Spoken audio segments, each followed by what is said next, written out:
বন্ধুরা এখন বাজে দুপুর 2:45।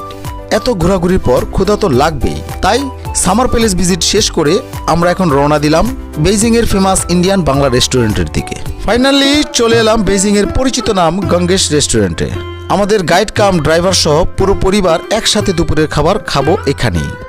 বন্ধুরা, এই রেস্টুরেন্টে খাবারের মান এবং খরচ কত পড়লো সেটাই আপনাদেরকে তুলে ধরবো। চলুন ভেতরে যাওয়া যাক। আমরা কি কি অর্ডার করেছি কি বলতে পারবে? আমরা স্যাফরন রাইস অর্ডার করেছি 4 জনের জন্য। তারপর একটা চিকেন টিক্কা নিয়েছি, তারপর একটা ফিশ টিক্কা, আর হচ্ছে ল্যাম রোগান রোস্ট যেটা ওটা নিয়েছি। আচ্ছা, আর ম্যাঙ্গো লাচ্ছি।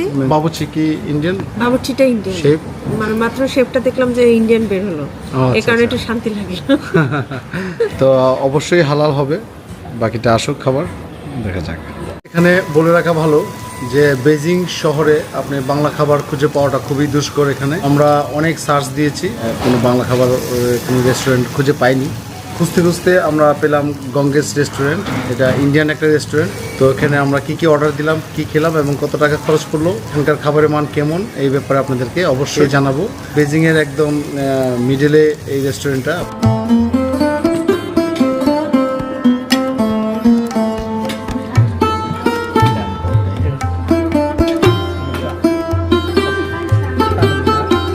এখানে খাবারের মান ঠিকঠাক, স্বাদের কথা বললে ইন্ডিয়ান বাঙালি ধাঁচের, আর পরিবেশ ফ্যামিলি ফ্রেন্ডলি।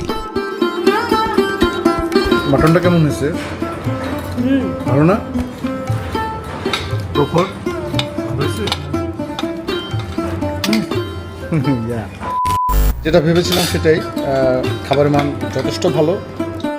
বন্ধুরা, আমরা জানি বেইজিং শহর একটি কস্টলি শহর, তারপরও এখানকার খাবারের খরচ আমাদের কাছে Cheers. অনেক বেশি মনে হয়েছে। দুপুরে আমরা যে লাঞ্চ করলাম এখানে 569 ইয়ান টোটাল আমাদের খাবার। বাংলাদেশি টাকায় যদি কনভার্ট করা হয় হিউজ টাকা। বন্ধুরা, সারাদিন আমরা বেইজিং এ সিটি ট্যুর করলাম, কোথায় কোথায় গেলাম তা ভিডিওতে দেখতে পেরেছেন। ফাইনালি আমরা এখানে গঙ্গেশ রেস্টুরেন্টে লাঞ্চ করলাম।